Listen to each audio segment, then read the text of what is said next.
Welcome to Creepy, the best horror storyteller on YouTube. Part 1. The day started like any other. I woke up to the sound of my alarm clock, got ready for work, and grabbed a coffee on my way to the office. I worked as a software engineer at a tech company in San Francisco, and I enjoyed my job. I had a good team, a decent salary, and a nice apartment in the city. But something was off that day. I felt a strange sense of unease, as if something bad was going to happen. I tried to shake it off, thinking it was just stress or lack of sleep. I had been working on a project for the past few weeks, and it was due today. It was a complex algorithm that could manipulate time and space, creating virtual realities based on the user's preferences. It sounded like science fiction, but it was real. And I was the one who had developed it. I arrived at the office and checked in with my boss, Mr. Jones. He was a stern and demanding man, but he respected my work. He told me to meet him in the conference room at noon, where he would test the algorithm and give me his feedback. I nodded and headed to my cubicle, where I plugged in my laptop and ran some final checks on the code. Everything seemed fine, and I felt a surge of pride. I had done it. I had created something amazing. I decided to take a break and get some water. I walked to the kitchen, where I saw my coworker and friend, Lisa. She was a cheerful and friendly person, and we often chatted during lunch breaks. She smiled and waved at me, and I did the same. "Hey, how are you?" she asked. "I'm good, thanks. Just a bit nervous about the presentation," I said. "Don't worry, you'll do great. Your algorithm is awesome. I can't wait to try it out," she said. "Thanks, Lisa. You're very kind," I said. We talked for a few more minutes, then I returned to my cubicle. I looked at the clock. It was 11:45. I had 15 minutes left before the meeting. I decided to run one last test on the algorithm, just to be sure. I opened the program and clicked on the Start button. A window popped up, asking me to enter my name and date of birth. I typed in my details and pressed Enter. The window disappeared, and the screen went black. I waited for a few seconds, expecting to see a menu or a loading screen. But nothing happened. I frowned and tapped on the keyboard. Nothing. I moved the mouse. Nothing. I pressed the power button. Nothing. The laptop was frozen. "Damn it," I muttered.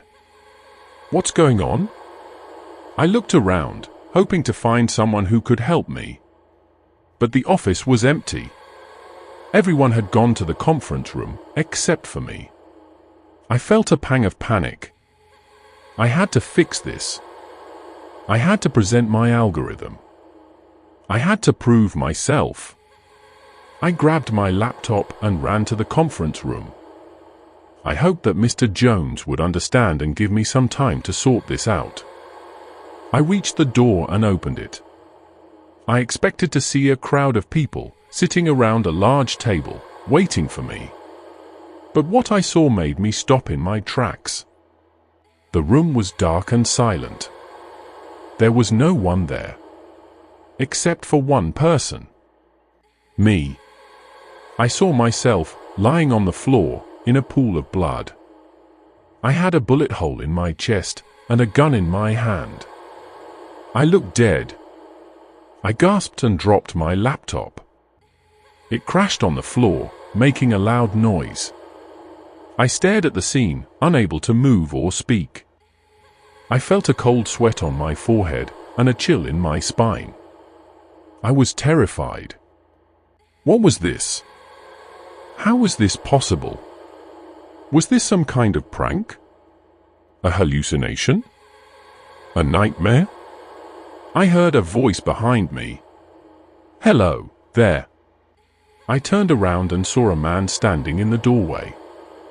He was tall and thin, with pale skin and dark hair. He wore a black suit and a red tie. He had a smile on his face and a gun in his hand. He pointed the gun at me and pulled the trigger. Part 2. The bullet hit me in the chest, and I felt a sharp pain. I fell to the ground, clutching my wound. I looked at the man who had shot me, and I recognized him. He was Mr. Jones, my boss. He walked towards me, still holding the gun. He had a smug and sinister look on his face. He bent down and whispered in my ear. "Did you really think you could fool me, you little bastard? Did you really think you could create something so powerful and keep it for yourself? Did you really think I wouldn't find out?" I coughed up blood and tried to speak. What are you talking about?" I asked. He laughed and shook his head. "Don't play dumb with me. I know everything. I know you've been working on this algorithm for months, behind my back. I know you've been using it to create your own virtual realities, where you can do whatever you want. I know you've been hiding it from me and from the rest of the world. I know you've been planning to sell it to the highest bidder and make a fortune. I know you've been betraying me and the company." I stared at him in disbelief. He was lying. He was making things up. He was paranoid and delusional. None of what he said was true. I had never used the algorithm for myself. I had never created any virtual realities. I had never hidden it from anyone. I had never planned to sell it. I had never betrayed him or the company. I had only wanted to make something amazing. Something that could change the world. Something that could benefit humanity. I had only wanted to do my job. I tried to explain, to defend myself, to tell him the truth.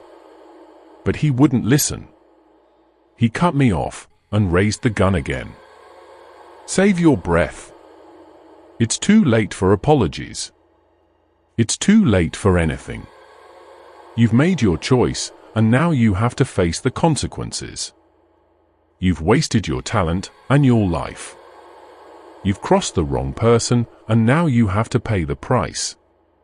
You've created a glitch in time, and now you have to die." He pulled the trigger again and shot me in the head. I felt nothing. I saw nothing. I was nothing. Thank you for watching. Please like, share, and subscribe for more similar horror stories.